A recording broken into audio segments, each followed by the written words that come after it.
ورحمة الله وبركاته.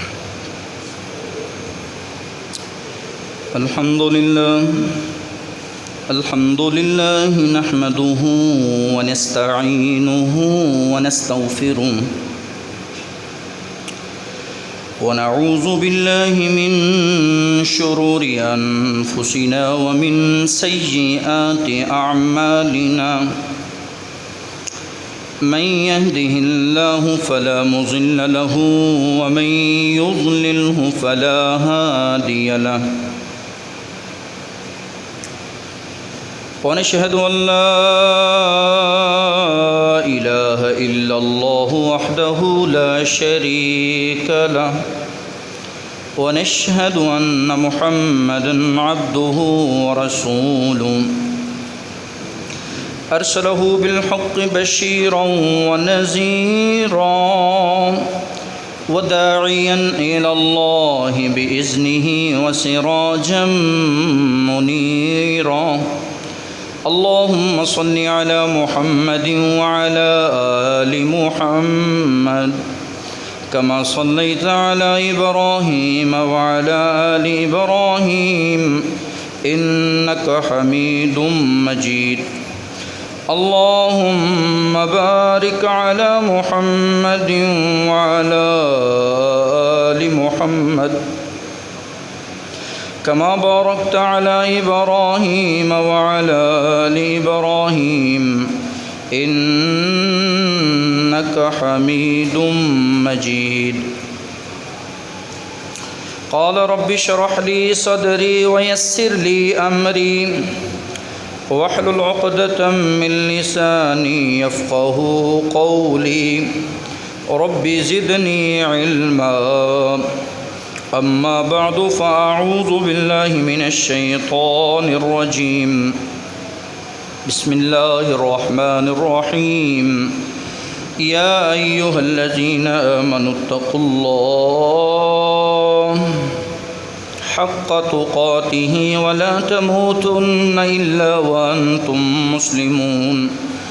يا أيها الناس اتقوا ربكم الذي خلقكم من نفس واحدة وخلق منها زوجها وبث منهما رجالا كثيرا ونساء واتقوا الله الذي تساءلون به والأرحام إن الله كان عليكم رقيبا. أما بعد فإن خير الحديث كتاب الله وخير الهدي هدي محمد صلى الله عليه وسلم وشر الأمور محدثاتها وكل محدثة بدعة وكل بدعة ضلالة وكل ضلالة في النار. وقال الله تبارك وتعالى في القرآن المجيد. بسم الله الرحمن الرحيم. وعهدنا إلى إبراهيم وإسماعيل أن طهرا بيتي للطائفين والعاكفين والركع السجود. وقال الله تعالى في مقام آخر. ما كان للمشركين أن يعمروا مساجد الله شاهدين على أنفسهم بالكفر أولئك حبطت أعمالهم وفي النار هم خالدون. إنما يعمر مساجد الله من آمن بالله واليوم الآخر وأقام الصلاة وآتى الزكاة ولم يخش إلا الله فعسى أولئك أن يكونوا من المهتدين. صدق الله العظيم.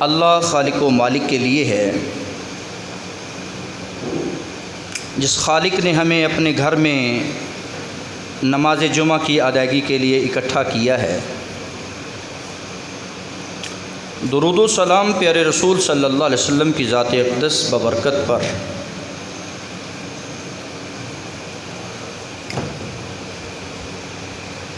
سیدنا ابراہیم علیہ السلام کی زندگی کے بے شمار پہلو، ان میں سے کچھ اسباق آپ سن چکے، جیسا کہ قربانی کرنا، توحید، حج بیت اللہ، دوستی اور دشمنی کا اسلامی معیار، عقیدہ الولاء والبراء۔ ان کی زندگی کا یہ بھی ایک بڑا حسین پہلو ہے۔ ہم نے وعدہ لیا ہے، اللہ فرماتے ہیں ابراہیم علیہ السلام سے، وعدہ کیا ہے؟ اے میرے خلیل، ان طہر بیتی للطائفین، یہ جو تو نے گھر بنایا ہے، عبادت گاہ بنائی ہے، اس کی صفائی کا خیال کرنا۔ یہ انبیاء سے وعدہ لیا جا رہا ہے، ان طہر بیتی للطائفین، یہ جو طواف کرنے والے ہیں، والعاکفین، اور اعتکاف کرنے والے، طواف کرنے والے، والرکع السجود، یہاں رکوع اور سجدے کرنے والے، جہاں رکوع اور سجدہ کیا جائے، میں تجھ سے یہ عہد لیتا ہوں کہ اس گھر کی صفائی کا خیال رکھنا۔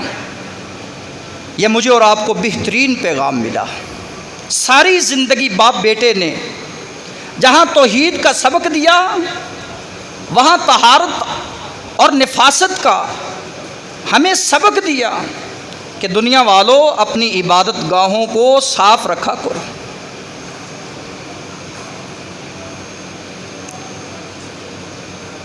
اللہ رب العزت مجھے اور آپ کو یہ جو بیت اللہ کی بیٹیاں ہیں جنہیں مساجد کہا جاتا ہے، ان سے دلی محبت کرنے کی اللہ توفیق عطا فرمائے۔ مشرکین مکہ تھے، مشرکین مکہ مسجد کی تعمیر کرواتے ہیں۔ اللہ فرماتے ہیں جاؤ ان مشرکوں کو بتا دو، یہ جو تمہاری عبادت ہے، یہ جو تمہاری عبادت گاہیں ہیں، تم شرک کرتے ہو۔ اللہ رب العزت کو یہ شرک کی پلیدگی اور نجاست اتنی ناپسند ہے کہ مالک ارض و سما سورہ التوبہ کے اندر فرماتے ہیں ما کان للمشرکین ان یعمروا مساجد اللہ شاہدین علی انفسہم بالکفر، آپ گواہ ہیں ان کے کفر کے بھی۔ اولئک حبطت اعمالہم، جاؤ اللہ رب العزت کو ان کے اعمال کی کوئی ضرورت نہیں ہے، ان کے اعمال ضائع اور برباد ہوئے تو شرک کرنے کی وجہ سے ہوئے۔ ان کو مسجد حرم میں آنے کی اجازت نہیں ہے۔ انما المشرکون نجس، یہ پلید مسجد کو کیسے پاک کر سکتا ہے؟ یہ تو خود پلید ہے، یہ شرک کی آلودگی میں اٹا ہوا مشرک نجس ہے، اس کو اللہ رب العزت کے گھر میں آنے کی کوئی ضرورت نہیں، اسے کبھی بھی مسجد حرام میں داخل نہ ہونے دینا۔ آج بھی میقات پر جائیں تو لکھا نظر آتا ہے یہاں مشرکوں کا داخلہ منع ہے۔ اللہ رب العزت فرماتے ہیں میں ان کے اعمال کو ضائع کرتا ہوں، وَفِي النَّارِ هُمْ خَالِدُونَ، اور انہیں میں جہنم میں ہمیشہ ہمیشہ کے لیے دہتی آگ میں جلا کے راکھ کر دوں گا۔ انما یامر مساجد اللہ، مسجد کا مقام اپنا ہے، مسجد کی تعمیر اور مسجد کی آباد کاری کرنے والے کا مقام و مرتبہ اپنا ہے۔ انما یامر مساجد اللہ، اللہ کے گھروں کو آباد وہی کر سکتے ہیں جو من آمن باللہ، جس کا ایمان اللہ پر ہے۔ جو یہ سمجھتا ہے کہ قربانی کرنا اللہ کا حکم ہے، مسجد کی صفائی کرنا بھی اللہ کا حکم ہے، جو یہ سمجھتا ہے کہ قربانی کرنا، جیسے میں قربانی بڑے شوق سے کرتا ہوں، مجھے حکم اذا ہے، مجھے حکم اطاعت ہے، حکم ربی ہے کہ اس مسجد کی آباد کاری میں تو نے نماز کا حق بھی ادا کرنا ہے۔ انما یعمر مساجد اللہ من آمن باللہ، جس کا ایمان اور یقین رب پر ہے وہی مسجد کی صفائی اور وہی مسجد کی آباد کاری کر سکتا ہے۔ والیوم الآخر، اور یوم آخرت پر بھی ایمان رکھتا ہے، اس کی یہ دوسری صفت ہے۔ وَأَقَامَ الصَّلَاةَ، اس کی تیسری صفت ہے وہ نمازیں قائم کرتا ہے۔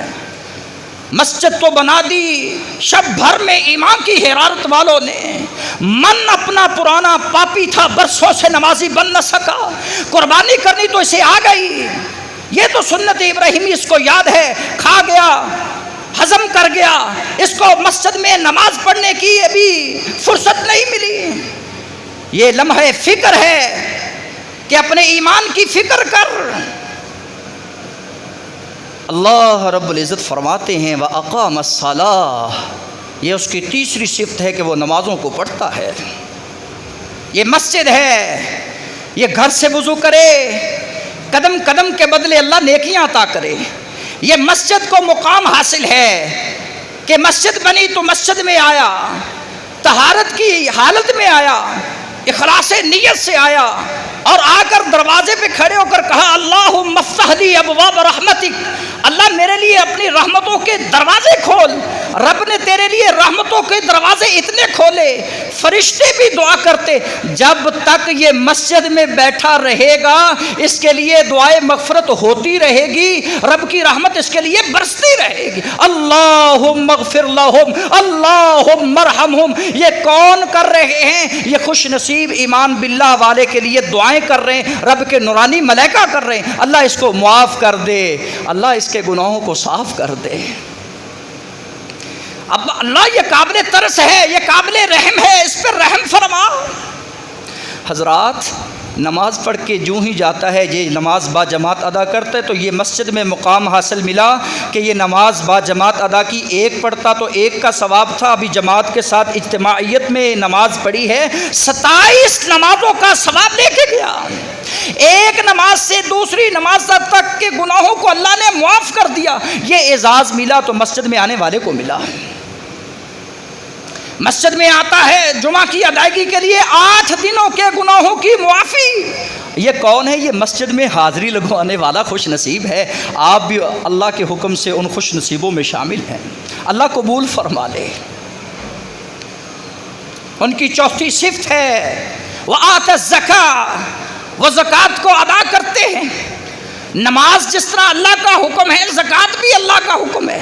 کتنے ایسے نمازی ہیں نماز تو پڑھتے ہیں، زکوٰۃ ادا نہیں کرتے، زکوٰۃ دیتے نماز نہیں پڑھتے ہیں۔ اللہ تعالیٰ یہ جو لازم ملزوم چیزیں ہیں ان کا خیال کرنے کی ہمیں توفیق عطا فرمائے۔ وَلَمْ يَخْشَ إِلَّا اللَّهُ، ان کی 5ویں صفت یہ ہے وہ اللہ کے علاوہ کسی اور سے نہیں ڈرتے۔ وَلَمْ يَخْشَ إِلَّا اللَّهُ، انہیں حضرت ابراہیم علیہ السلام کی سنت نظر آتی ہے کہ وہ بھی ایسے تھے، وہ نہ نمرود سے ڈرے تھے، نہ نمرود کے باپ سے ڈرے تھے، وہ بادشاہوں سے نہ ڈرے، وہ ان کے بتوں سے نہ ڈرے، ان کے جاہو جلال سے نہ ڈرے، ان کی قوت سے نہ ڈرے۔ انہوں نے کہا تھا حسبنا اللہ، میرے لیے میرا اللہ کافی ہے۔ وَلَمْ يَخْشَ إِلَّا اللَّهُ، ان کی سیرت سے یہ پیغام ملا ہے کہ لوگوں ڈرنا ہے تو صرف ایک رب سے ڈرنا ہے۔ جو رب سے نہیں ڈرتا وہ جگ سے ڈرتا ہے، جو رب سے ڈرتا ہے وہ کسی سے نہیں ڈرتا۔ اللہ تعالیٰ یہ 5 خوبیاں مجھے بھی عطا فرمائے۔ فَعَسَىٰ أُولَٰئِكَ أَن يَكُونُوا مِنَ الْمُهْتَدِينَ، ان قریب اللہ رب العزت ان کو ان لوگوں کی صف میں شامل کرنے والے ہیں جو ہدایت یافتہ ہیں۔ کن کو؟ جو مسجد کی آباد کاری کرتے ہیں، ایمان باللہ رکھتے ہیں، نماز پڑھتے ہیں، زکوٰۃ دیتے ہیں، اللہ سے ڈرتے ہیں، کہا جو مسجد میں آئے، مسجد میں نمازیوں کے ساتھ نماز ادا کرے، رکوع کرنے والوں کے ساتھ رکوع کرے، اس کے ایمان کی گواہی دے دو کہ وہ بندہ ایماندار ہے۔ یہاں سے پتہ چلا جو مسجد میں آتا ہے، عبادت گاہ میں آتا ہے، اللہ رب العزت نے اس کو بے ایمان نہیں قرار دیا بلکہ ایماندار بنا دیا ہے۔ یہ کہاں سے رتبہ ملا؟ یہ مسجد میں آنے سے ملا۔ اللہ تعالیٰ آنے کی توفیق عطا فرمائے۔ محترم سامعین حضرات، مسجد کا پیغام جو چھوٹا سا پیغام ہے، آج کی گفتگو میں یہی ایک پیغام ہے کہ سیدنا ابراہیم علیہ السلام کی سنت کو سالہ سال سے ہم زندہ کرتے نظر آتے ہیں، وہیں پہ ہمیں اس سنت کو بھی زندہ کرنا چاہیے جس کو ہم زندہ کرنے سے بہت پیچھے ہیں اور بہت غفلت کا شکار ہو چکے ہیں۔ پنکھا چل رہا ہے، مسجد کا ہے، پنکھا چل رہا ہے، مسجد کا ہے، چلنے دو۔ ٹوٹی چل رہی ہے، پانی چل رہا ہے، چلنے دو۔ بھائیو، یہ مسجد ہے، تنکے پڑے ہیں، پڑے رہنے دو، یہ اللہ کا گھر ہے۔ صفیں نہیں سیدھی، پڑی رہنے دو، ہم نے کون سا ٹھیکہ لے رکھا ہے؟ مسجد ہے، الماریاں کھلی ہیں، کھلی رہنے دو، کوئی ہمیں ضرورت نہیں ہے۔ ہم تو وہ ہیں بس آتے ہیں اپنے کپڑوں کو سپیٹتے ہوئے، جا کر دکان کی صفائی کرنا ہمیں یاد رہتا ہے، بازار کی صفائی کرنا مجھے یاد رہتا ہے، نہیں رہتا تو مسجد کا خیال نہیں رہتا۔ کہا دنیا میں سب سے بہترین جگہ، دنیا میں سب سے